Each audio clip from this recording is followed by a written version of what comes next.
আকাশটা কাঁপছিল কান, জমিনটা নাচছিল কান, বরফের ঘামছিল কান, যেই দিন গান গাইছিল খাজা সেই দিন।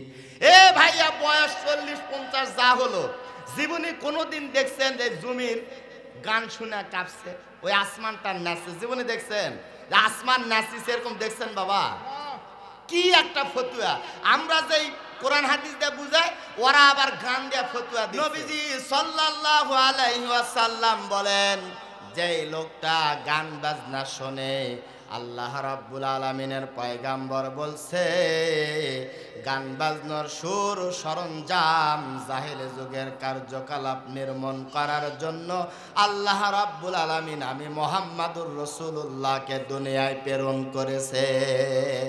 নবীকে প্রেরণ করেছে গান বাজনাকে নির্মূল করার জন্য, ধ্বংস করার জন্য। আর নবীর উম্মতেরা 1 মাস রোজা করে তারাবি পড়ে, প্রিয় ভাইরা আমার, টাকা উঠাইয়া, ওদের কাছে মাহফিলের চাঁদা পাওয়া যায় না, টাকা পাওয়া যায় না, কিন্তু বক্স নিয়ে আসার জন্য অনেক আগের থেকে টাকা উঠাইয়া নিয়ে আসা তারা কি করে? ইমানদারেরা গান বাজনা করতেছে। নবী বলতেছে আমাকে গান বাজনা ধ্বংস করার জন্য পাঠানো হয়েছে, আর আমরা গান বাজনাকে সহযোগিতা করি। অনেক মানুষ আছে ঈদের দিনই মদ খায়, ঈদের দিনই মদ খায়। তো বলতেছে, ভাই, আমাকে একজন প্রশ্ন করছে যে হুজুর, ঈদের দিনই মদ খাওয়া কি হারাম? তা আমি যদি হারাম বলি তাহলে তোর মন খারাপ, আর হালাল যদি বলি তাহলে খুশি। এখন ওয়াক খুশি করার জন্য যদি আমি হালাল বলি, ভাই আমার বাটাম থাকবে বাবা? হ্যাঁ, তো বললাম যে এটা হারাম। কয় হুজুর ঈদের দিনেও হারাম? আমি ঈদের দিনেও হারাম। কয় বেশি খাইনি তো, খালি অল্প আনা খাইছি হুজুর। আমি অল্প আনা খান আর বেশি খান, হারাম হারাম। প্রিয় ভাইরা আমার, বন্ধুরা আমার, গান বাজনাকে সূরা লোকমানের 6 নম্বর আয়াত দিয়ে লাহু আল হাদিস দিয়ে আল্লাহ নিষিদ্ধ করে দিছে। কিন্তু যেই মাত্র এই কথাগুলো আপনি বলবেন, ওরা আবার ফতুয়া দিবে, আকাশটা কাঁপছিল কান, জমিনটা নাচছিল কান, বরফের ঘামছিল কান, যেই দিন গান গাইছিল খাজা সেই দিন। এ ভাইয়া, বয়স 40-50 যা হলো, জীবনে কোনোদিন দেখছেন যে জমির গান শুনে কাঁপছে, ওই আসমানটা নাচছে? জীবনে দেখছেন যে আসমান নাচিছে এরকম দেখছেন বাবা? কি একটা ফতুয়া! আমরা যেই কোরআন হাদিস দিয়ে বুঝাই, ওরা আবার গান দিয়ে ফতুয়া দিচ্ছে। সুরেতে পড়ো কোরআন, সুরেতে দাও আজান। তার মানে সুর দিয়া তুমি কোরআন হাদিস পড়ো, তো সুর দিয়া গান করলে সমস্যা কি? ওরে বাপরে, কত নম্বরের বাটপার! গান গাওয়ার আগে করছে। আমি এক মাহফিলে গেছি বগুড়াতে, এক নেতা ভাই যে আমার দিকে তাকান, এই যে টুপিটা এইভাবে মাথার দিছে, এমন গরুসুরের গরুসুর, মানে টুপিটা যে সোজা করার দেখলে এটাও জানে না। টুপি মাথার দিয়ে মাইক্রোফোন হাতে নাতে বিসমিল্লাহির রহমানির রহিম। আমি তখন চিন্তা করলাম, কিরে এই বিসমিল্লাহ এটা কোন কিতাবত আছে? সালাম আলাইকুম, সালাম আলাইকুম। এ ভাই, সালাম আলাইকুম কোন কিতাবে নাই বাবা। এমন ভাবে সালাম দিয়া নেতা বক্তব্য দেয়, ঠিক একই কায়দায় এই বেটিরা আসসালামু আলাইকুম, বিসমিল্লাহির রহমানির রহিম। আমি আপনাদের সামনে একটা গান বলবো, ভালো লাগলে আপনারা দোয়া করবেন, আমি যেন আরো সুন্দর সুন্দর গান উপহার দিতে পারি। এ ভাইয়া, ফতুয়া শোনেন, হারাম কাজে কেউ যদি বিসমিল্লাহ দিয়া শুরু করে, একটা গাছের ডালের মধ্যে একটা পাখি পড়ে আছে, আপনি ঢিল দিলেন, এই পাখি যেমন ফুরুত করে উড়ে যায়, হারাম কাজে কেউ যদি বিসমিল্লাহ দিয়া শুরু করে, ঠিক একই কায়দায় ওর মাথার থেকে ঈমান নামের সম্পদ, ঈমান নামের দৌলত ফুরুত করে উড়াল দিয়া চলে যায়, এই লোকটা বেঈমান হয়ে যাবে। কথা বলেন ঠিক কিনা? প্রিয় ভাইরা আমার, বন্ধুরা আমার, ওরা আবার ফতুয়া দিচ্ছে, ওরা আবার ফতুয়া দেয়, সুরেতে পড়ো কোরআন, সুরেতে দাও আজান। তার মানে ওরা বুঝাচ্ছে সুর দিয়া কোরআন পড়া যেমন জায়েজ, সুর দিয়া গান বাজনা করলে কোনো সমস্যা নাই। আমার আল্লাহ ডাক দিয়া বলতেছে লাহু আল হাদিস, লাহু আল হাদিস। তার মানে অশালীন কথা, অশালীন বাক্য শোনা যাবে না। প্রিয় ভাইরা আমার, গান বাজনা না শুনে আপনি কোরআন তেলাওয়াত শোনেন। আমার নবীজি সাল্লাল্লাহু আলাইহি ওয়াসাল্লাম কোরআন তেলাওয়াত করতেছে, আবু জাহেলের ঘুম আসে না, চিন্তা করে মুহাম্মদ কি করে দেখা দরকার। এইবার প্রিয় ভাইরা আমার গভীর রাত্রে মুহাম্মদুর রাসূলুল্লাহর বাড়ির মধ্যে গেছে, দেখে আমার নবী জান্নাতি কণ্ঠ দিয়া কি সুন্দর করে কোরআনুল কারীমের তেলাওয়াত করে। আবু জাহেলের কানের মধ্যে যেই মাত্র কোরআন ঢুকছে রে ভাই, আবু জাহেল ডাক দেয়া বলে, পৃথিবীর মানুষেরা কত ঘুমানোর চেষ্টা করি কিন্তু আমার ঘুম ধরে না। যেই মাত্র নবী মুহাম্মাদের কোরআনুল কারীমের আওয়াজ তেলাওয়াত যেই মাত্র আমার কান দিয়ে আমার হৃদয়ের মধ্যে যখন ঢুকছে, আল্লাহর কসম এ পৃথিবীর মানুষেরা আমার দিলটা কেন জানি শান্ত হয়ে গেল। আর কোনো চিন্তা নাই, আর কোনো ভাবনা নাই, আমি কোরআন শুনতেছি। শুনতে শুনতে যখন ওই মসজিদে নববী থেকে হযরতে বেলাল আসসালাতু খায়রুম মিনান নাওম বলছে, আবু জাহেল একটা দৌড় দিয়া বাড়ির মধ্যে যায়।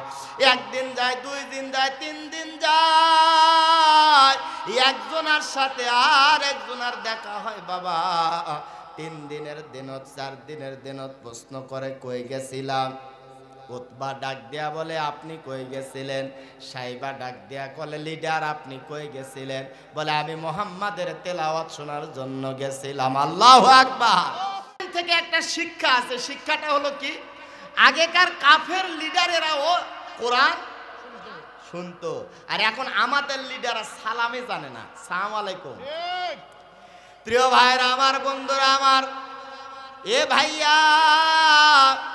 কোরআন শুনতে হবে বাবা। হুজ্জাতুল্লাহিল বালেগা কিতাবের মধ্যে আসছে, কোন মানুষ কোরআন তেলাওয়াত করে সকাল বেলার সন্ধ্যার বেলা 2 বেলা তেলাওয়াত না করলে ভালো লাগে না।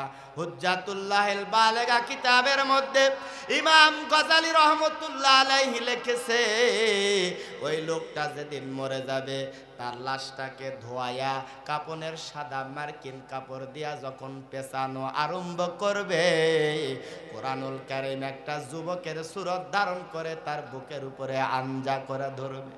মানুষ তো দেখতে পায় না, এই অবস্থায় কাপনের কাপড় দিয়া পেঁচ দিবে। এ ভাইয়া কবরের মধ্যে রেখে যখন চলে আসবে, মুনকার আর নাকির কবরের মধ্যে আসবে, জিজ্ঞাসা করবে, এরপরে তাকায় দেখবে কবরের কোণার মধ্যে একটা যুবক লুকালুকি পলাপলি করতেছে। ডাক দেয়া বলে, যুবক রে তোমাকে চিনলাম না, কে তুমি? যুবক বলবে, আমি কোরআন। এ আমার বন্ধু আমাকে নিয়মিত তেলাওয়াত করতো, ওর তেলাওয়াত আমি যুবকের সুরত ধারণ করে এসেছি। মুনকার আর নাকির ডাক দেয়া বলবে, কতদিন তুমি কবরের মধ্যে থাকবা? এইবার ওই যুবক ডাক দেয়া বলবে, হাসরের ময়দান যতদিন কায়েম হবে না ততদিন আমার বন্ধুর সঙ্গে আমি এই কবরের মধ্যে থাকবো।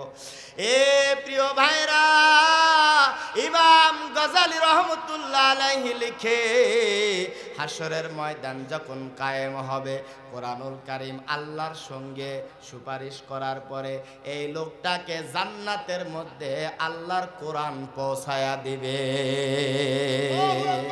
কিন্তু আজকে আমরা কোরআন পড়তে জানি না। প্রিয় ভাইরা আমার, আগের যুগের মহিলারা সকালবেলা রাস্তা দিয়ে গেলে ঘরের ভিতর থেকে সূরা ইয়াসিনের তেলাওয়াত ভেসে আসে। কিন্তু এখন বাবা রাস্তা দিয়ে যদি আপনি যান সকাল 9টার আগে আর আপনি কিচ্ছু শুনতে পাবেন না। সকাল 9টার সময় বেটা একটা ব্যাগ নিয়ে রেডি, কিন্তু আর মা 2 ঘন্টা ধরে সাজে। এই বেটি, তোর ছেলে যাবে স্কুলে, তুই এত সাজিস কে?